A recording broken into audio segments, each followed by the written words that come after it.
নমস্কার। কবি নীরেন্দ্রনাথ চক্রবর্তীর লেখা কবিতা খোকার ইচ্ছে। উঠতে বসতে বাবা হাঁকেন, বলবো তোকে কি আর, হতেই হবে তোকে দেশের মস্ত ইঞ্জিনিয়ার। মা তাই শুনে কন, খোকা তুই আমার কথা রাখ, ডাক্তারিতে হয় যেন তোর দেশ জোড়া নাম ডাক। জেঠু বলেন, কি হবি তুই?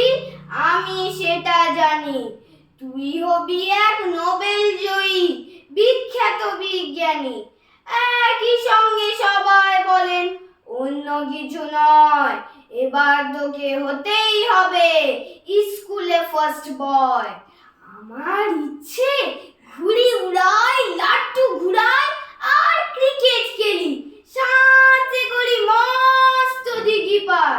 কিন্তু সেসব করতে গেলে সবাই আসেন তেড়ে, সবাই বলেন মন্দে পড়ায় এক্ষুনি সব ছেড়ে। কি আর বলবো, এখন আমার অবস্থাটা এই, লেখায় পড়ায় দিন কেটে যায়, কিচ্ছু খেলা নেই। এক এক জনের এক এক ইচ্ছে, সবাই দিচ্ছেন তারা, তার ফলে ভাই আমার নিজে ইচ্ছে গেছে মারা। ধন্যবাদ।